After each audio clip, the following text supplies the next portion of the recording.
오늘 함께 읽은 본문의 말씀으로 복음으로, 믿음으로 라는 제목으로 잠시 말씀의 은혜를 나누고자 합니다.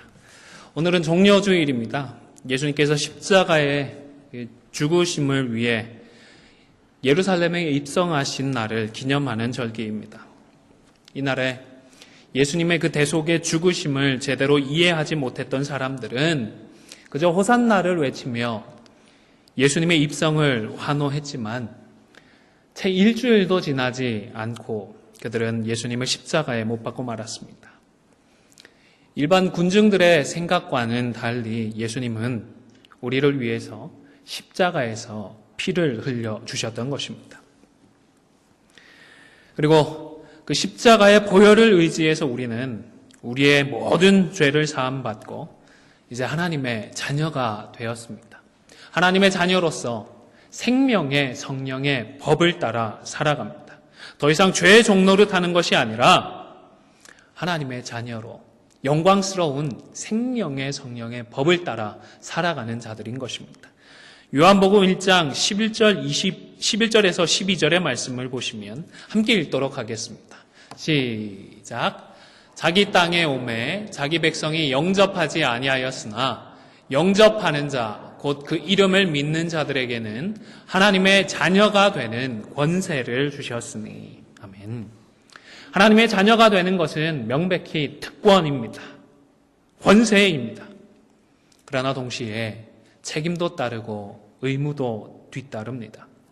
하나님의 자녀로 산다는 것은 이전까지 우리가 익숙한 삶의 방법들과 패턴들을 버리고 하나님 나라의 법도를 생명의 성령의 법에 따라서 살아간다는 것을 의미하기 때문입니다. 우리가 미국에 왔을 때의 상황과 유사한 면이 있다 싶습니다. 미국이 마냥 좋고 한국은 좋지 않다. 그런 의미는 결코 아닙니다. 중요한 것은 나라가 달라지면 따라야 하는 법이 달라진다는 사실입니다. 우리가 미국으로 왔지만 여전히 한국 언어에 능통했습니다. 한국에서의 문화와 법도에 익숙했습니다. 하지만 미국에서 살게 되었기 때문에 좋든 싫든 간에 영어를 배워 사용을 해야 했습니다. 미국 문화에도 익숙해져야 했고 미국의 법도 배우고 익히고 그 법을 따라야 살아야 했습니다. 이것은 우리가 살아가는 나라가 달라졌고 우리가 따라야 하는 법이 달라졌기 때문입니다. 우리 성도는 예수님을 만나기 전에는 죄와 사망의 법 아래에서 종노릇하며 살았습니다. 그러나 그리스도 안에서 우리는 생명의 성령의 법 아래서 살아가는 하나님의 자녀가 되었고 새로운 피조물이 되었습니다. 로마서 8장 2절의 말씀도 함께 읽도록 하겠습니다. 시작. 이는 그리스도 예수 안에 있는 생명의 성령의 법이 죄와 사망의 법에서 너를 해방하였습니다. 아멘. 저는 이 말씀이 너무너무 좋습니다. 감사합니다. 그런데 동시에 또 부담이 되는 것도 사실입니다. 생명의 성령의 법을 배우고 익혀서 이 새로운 법에 따라야 한다 싶기 때문입니다. 제가 우리 안디옥 교회 오기 전에 있었던 교회에서는 사역을 하는 대부분의 기간 동안 경제적으로는 꽤 어려웠습니다. 교회에서 제가 교육과 행정을 담당하고 아내는 반주를 했었는데 한 달 사례를 받아서 렌트비를 내고 11조를 내고 나면 남는 게 없었습니다. 미국으로 공부하러 나올 때에 장학금을 받고 나온 것도 아니라서 생각해보면 참 무모했다, 모르니 용감했다, 무식하니 용감했다라는 표현이 딱 맞다 싶습니다. 1불 2불에 벌벌 떨면서도 저는 공부를 하기 위해서 배우러 다녔습니다. 대신에 아내가 참 고생을 많이 했습니다. 낮에는 아기들도 돌보고 또 밤에는 샌드위치 가게에 나가서 늦게까지 일을 하고 돌아왔습니다. 아내가 그렇게 수고를 하고 또 한 번씩 도와주시는 귀한 분들 때문에 생존을 할 수 있었던 것 같습니다. 정말로 하나님의 은혜 그리고 지인들의 사랑이 아니고서는 살아남지 못했겠다라는 생각이 듭니다. 참 어려웠었는데 그래도 한국에 돌아가야겠다라는 생각을 하지는 않았습니다. 힘들지만 아내가 함께 있었고 또 기도해 주시는 분들이 계셨기 때문입니다. 무엇보다 고생은 하지만 이렇게 배우고 훈련이 되어서 준비가 되면 하나님께서 그만큼 사용해 주시지 않을까라는 희망이 있었고 꿈이 있었기 때문입니다. 그런데 딱 한 번 한국으로 돌아가고 싶었던 순간이 있습니다. 그만 경찰관에게 과속으로 단속이 되었던 적입니다. 그 당시에 교회에서 밴 2대에 나누어 타고 랭캐스터에 있는 그 성경 뮤지컬을 관람하러 가고 있었습니다. 근데 앞차에서 GPS가 작동이 되지 않는다고 제 차에 있는 GPS를 빌려갔습니다. 초행길이라 길도 모르니까 저는 앞차만 쫄래쫄래 따라갈 수밖에 없었는데 뭐가 급했는지 앞차가 그만 과속을 했던 것입니다. 앞차가 빨리 가니까 저는 어쩔 수 없이 그 속도에 맞춰서 따라갑니다. 잊어버리면 미아가 되니까요. 그런데 갑자기 뒤에서 빨간불과 파란불이 번갈아 반짝반짝 하더니 사이렌이 들리는 겁니다. 과속으로 스테이트 경찰에게 단속이 되었던 것입니다. 사실 좀 억울하기도 했습니다. 앞차가 따라가서 저는 그것을 따라갔을 뿐인데 앞차는 안 걸리고 저만 걸리지 않았습니까? 억울하기도 했습니다. 또 1불, 2불에 벌벌 떠는 그런 상황이었는데 한국에 비하면 과속으로 나오는 벌금 비용이 엄청나게 비싸더라고요. 그래서 굉장히 충격을 받았습니다. 하지만 과속했다고 마치 저를 중죄인 취급하는 경찰의 태도에 엄청난 충격을 받았습니다. 사실 그때를 생각하면 그게 트라우마로 남았는지 한 번씩 고속도로에서 뒤에서 번쩍번쩍하면 아직도 깜짝깜짝 놀랄 때가 있습니다. 어쨌든 그때의 저는 한국에서는 단속이 돼도 벌금 얼마 되지 않는데 왜 이렇게 비싸냐고 경찰관에게 하소연할 수가 없었습니다. 제가 미국에 있었기 때문입니다. 미국에서 운전을 했기 때문입니다. 그저 과속으로 단속이 되었을 뿐인데 무슨 중죄인 취급을 하냐며 따질 수도 없었습니다. 미국에 있으니까 미국의 법과 미국의 문화를 따라야 했기 때문입니다. 이처럼 우리 성도들도 이제는 하나님 나라의 백성이 되었기 때문에 내가 익숙한 이전의 그 세상적인 방법으로 계속해서 살겠다 고집을 피울 수가 없습니다. 이제는 생명의 성령의 법으로 살고 이제는 복음으로 살아야 하는 것입니다. 하나님의 말씀에 순종하면서 믿음으로 살아야 하는 것입니다. 그러나 마음도 없으면서 그저 법 조항만 따르라는 의미는 결코 아닙니다. 법도 법의 정신을 이해하고 그 법을 따르는 사람이 있는 것처럼 우리 성도는 그저 하나님 나라의 법도를 마음 없이 꾸역꾸역 따라만 가는 사람이 아니라 아버지 하나님의 마음을 헤아리고 이해하여서 하나님의 마음으로 그 뜻을 이루며 살아야 하는 것입니다. 에베소서 5장 1절의 말씀을 함께 읽도록 하겠습니다. 시작. 그러므로 사랑을 받는 자녀같이 너희는 하나님의 본받는 자가 되고 누구를 본받으라고요? 하나님을 본받으라고 말씀을 하는 것입니다. 우리는 아버지 하나님의 뜻과 생각을 본받아서 그 뜻과 그 생각을 따르며 살아가는 하나님의 자녀입니다. 마지못해서 혹은 하지 않으면 하나님께서 벌 주시지 않을까 두려워서가 아니라 우리를 사랑하시고 우리를 선한 길로 이끌어가기를 원하시는 그 하나님의 마음을 헤아리고 그 하나님의 뜻을 따라서 자발적으로 기꺼운 마음으로 이 신앙의 여정에 동참을 하게 되는 것입니다. 또 에베소서 5장 8절의 말씀도 함께 한 번 더 읽도록 하겠습니다. 시작. 너희가 이전에는 어두움이더니 이제는 주 안에서 빛이라 빛의 자녀들처럼 행하라. 아멘. 아버지 하나님의 마음을 이해하고 본받으면서 이제는 빛의 자녀들처럼 빛의 자녀답게 행하는 저와 여러분이 되시기를 주님의 이름으로 축원을 드립니다. 자, 그렇다면 어떤 삶이 하나님을 본받는 삶이고 어떤 삶이 빛의 자녀들처럼 행하는 삶일까요? 사실 이 표현이 그리 특별한 표현은 아닙니다. 믿음으로 산다, 복음으로 산다, 하나님의 뜻대로 산다라는 표현과 큰 차이는 없습니다. 어떤 부분을 조금 더 강조하는 그런 면이 있기는 하지만 혼용해서 사용하셔도 무방합니다. 어쨌든 자녀로 산다는 것은 단순히 제시되는 그런 디렉션을 따라서 사는 삶은 아닙니다. 또 뭔가 특별한 능력을 얻어서 특별한 능력으로 살아가는 그러한 삶도 아닙니다. 또 우리의 삶을 통하여서 뭔가 거창한 일, 위대한 일을 이루어 가야 하는 것도 아닙니다.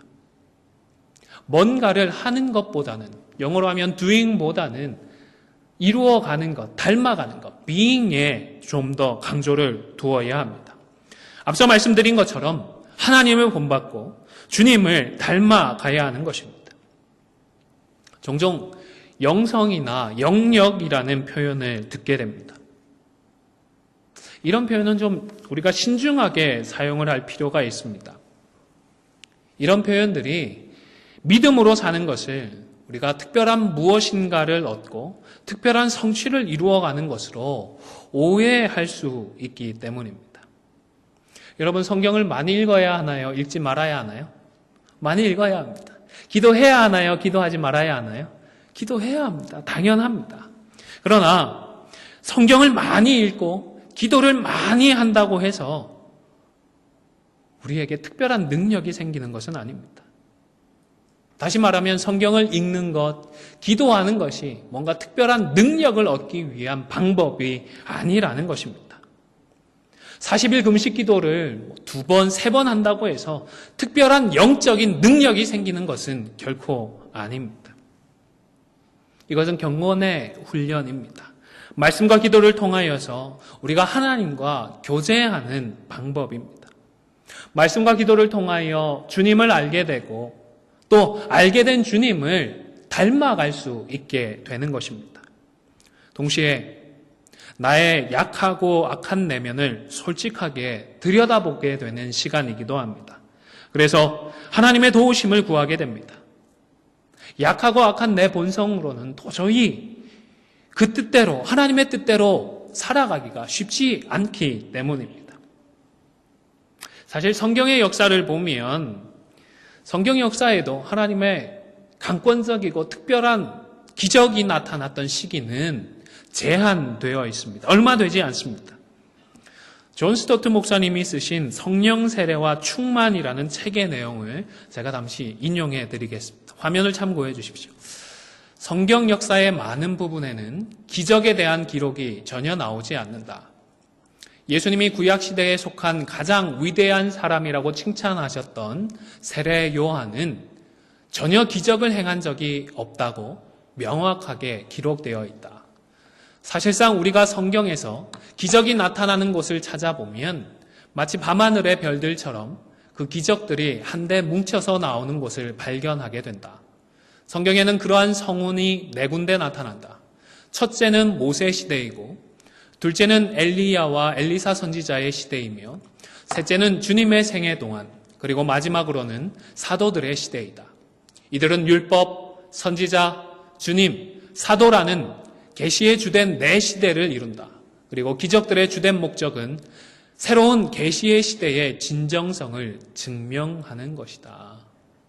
신앙생활이요, 성경의 역사만 보더라도 기적이나 이적이나 능력이 나타나는 시기보다는 주어진 하나님의 말씀에 묵묵히 순종하며 하나님과 동행하고 하나님의 뜻을 순종함으로 이루어가는 데에 더욱더 초점이 맞추어졌던 것입니다. 여러분, 성경 시대에 기적이 많이 나타났던 이 4시기가 있었지만 적게 나타나는 더 많은 시기가 있었습니다. 하나님의 기적이 적게 나타나는 시기는 축복도 적은 시기였을까요? 은혜가 적은 시기였을까요? 우리의 삶에서 하나님의 특별한 기적이 나타나지 않고 우리가 수고는 하지만, 말씀에 순종하지만 거창하고 위대한 하나님의 역사를 이루어내지 못하는 시기는 축복이 적고 은혜가 없는, 은혜가 적은 그런 시기이겠습니까? 그 어떤 시대이건 하나님과 함께하면 그 자체로 축복의 순간인 것입니다. 말씀에 순종하는 그때면 거창하고 자랑할 만한 결과들이, 열매들이 맺어지지 않더라도 주님의 순종하는 그 순간이 바로 우리에게는 영광의 순간인 것입니다. 왜냐하면 죄와 종노릇하며 하나님과는 전혀 상관없이 도저히 하나님의 뜻에는 생각을 못하며 그 뜻에 따라갈 수 없는 그런 상황이었던 우리가 이제는 하나님의 뜻을 알고 하나님의 뜻을 따를 수가 있기 때문입니다.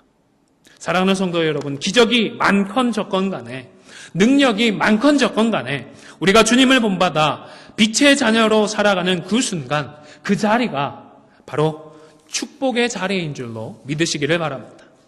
특별한 능력이 나타나지 않고 거창한 일을 성취하지 못하더라도 주님과 동행하며 주님을 본받아가는 바로 그 한 걸음 한 걸음이 우리의 인생에서 가장 복된 순간인 줄로 믿으시기를 바랍니다.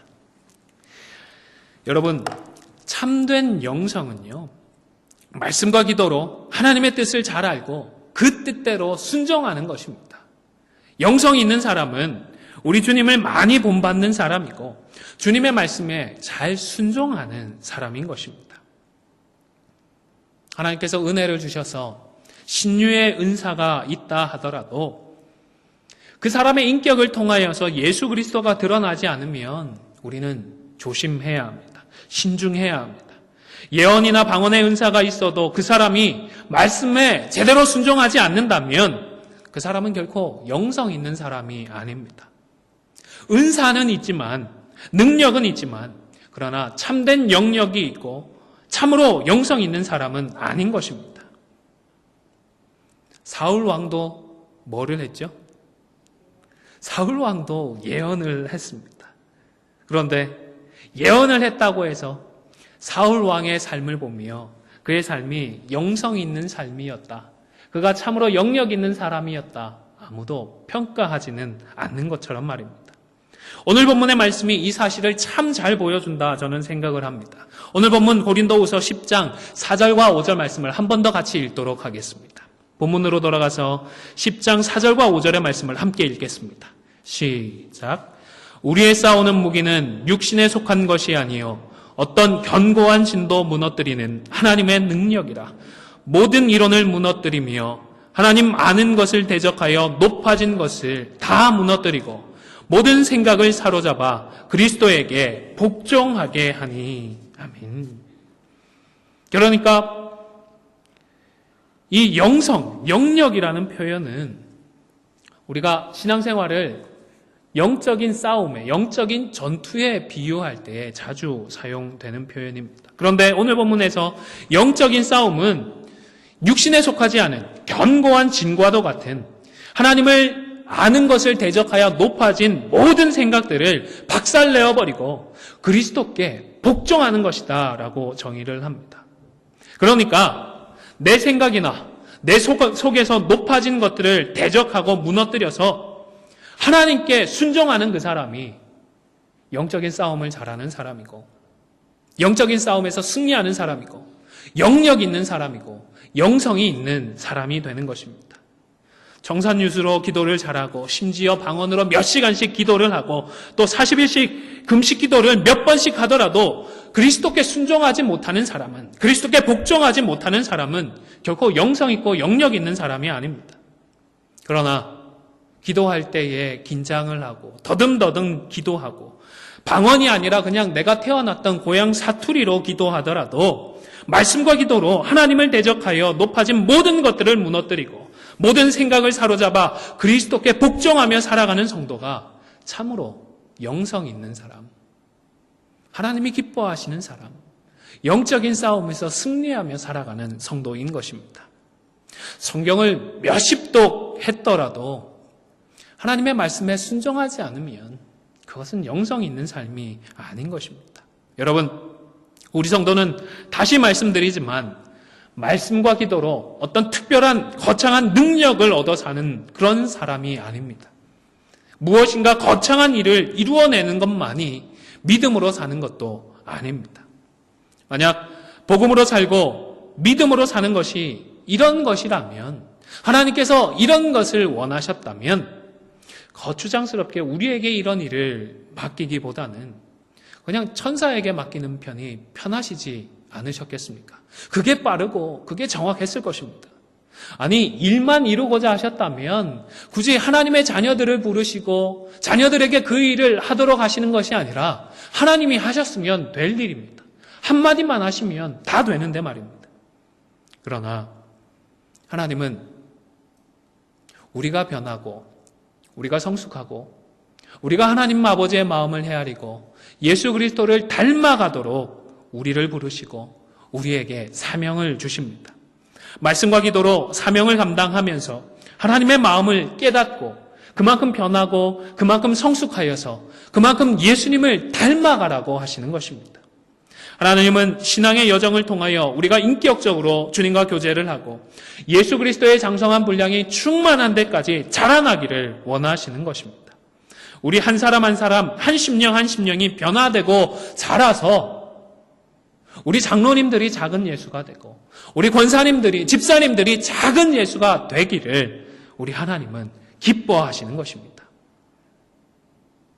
사랑하는 성도 여러분, 이 일을 위하여, 주님을 닮아가기 위하여서 지금까지 내가 해왔던 것으로 충분하다고 생각하지 마시기를 바랍니다.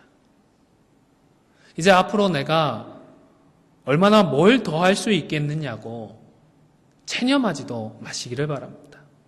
우리의 신앙생활이 무엇인가를 이루고 성취를 해야 하는 것이라면 정직하게 말씀을 드려서 우리 교회의 평균 나이로는 소망을 갖기가 쉽지 않을 것입니다. 그러나 하나님을 본받고 빛의 자녀로 살아가는 데에는 과연 나이가 제약이 되고 우리 육신의 힘이 한계가 될 수 있을까요? 주님을 본받아가는 이 일에는 나이가 문제되지 않습니다. 우리 육신의 힘이나 체력이 전혀 문제될 수가 없습니다. 그 어떤 것도 하나님의 뜻을 헤아리고 하나님의 뜻대로 살아가는 데에는 걸림돌이 될 수가 없는 것입니다. 주님의 뜻이 무엇일까 고민하고 묵상하는 모든 성도들에게는 성령 하나님께서 깨닫게 해주시고 성령 하나님께서 그 길을 인도해 주시기 때문입니다. 제가 과속으로 단속이 되었던 그때에 앞서 1호차를 운전하셨던 분이 참 미안해 하시면서 그때 벌금을 대신 내주셨습니다. 참 고마웠던 기억이 있습니다. 그런데 생각을 해보면 법대로 속도를 지키면서 잘 인도해 주는 것이 훨씬 더 지혜로웠을 것 같습니다. 어려울 때에, 힘들 때에 도와주고 힘이 되어주는 것도 정말 감사한 일이지만 본이 되어주고 앞에서 잘 인도해 주는 것이 훨씬 더 도움이 되고 유익이 되는 것입니다. 이제 말씀을 마무리하고자 합니다. 여러분, 이제부터는 어떤 삶이 하나님을 본받는 삶인지를 몸소 내가 보여주기로 결단하실 수 있기를 바랍니다. 무언가를 과거처럼 이루고 달성하고 성취하기보다는 어떻게 사는 것이 빛의 자녀로 사는 삶이고 믿음으로 복음으로 사는 삶인지 주위의 분들에게 직접 보여주며 그 성숙한 열매로 그들을 인도해 주며 살아가기로 결단하실 수 있기를 바랍니다. 예루살렘에 입성하신 그 예수님의 마음은 사람들의 마음과는 달랐습니다. 이처럼 우리도 일반적인 기대와는 달리 많은 것을 이루고 엄청난 것을 성취하지는 않더라도 하나님의 뜻을 헤아리고 하나님의 뜻대로 살아서 우리의 믿음의 자녀들에게 그리고 하나님께서 장차 우리에게 보내어주실 새로운 지체들에게까지 믿음으로 사는 삶이 어떠한 것인지를 우리의 삶으로 직접 보여주고 믿음으로 복음으로 사는 우리의 삶을 통해서 그들을 잘 인도하며 우리 주역 가운데에 별과 같이 빛나는 교회로 빛과 같이 빛나는 성도로 온전히 자립매김할 수 있는 저와 여러분이 되시기를 주님의 이름으로 축원을 드립니다.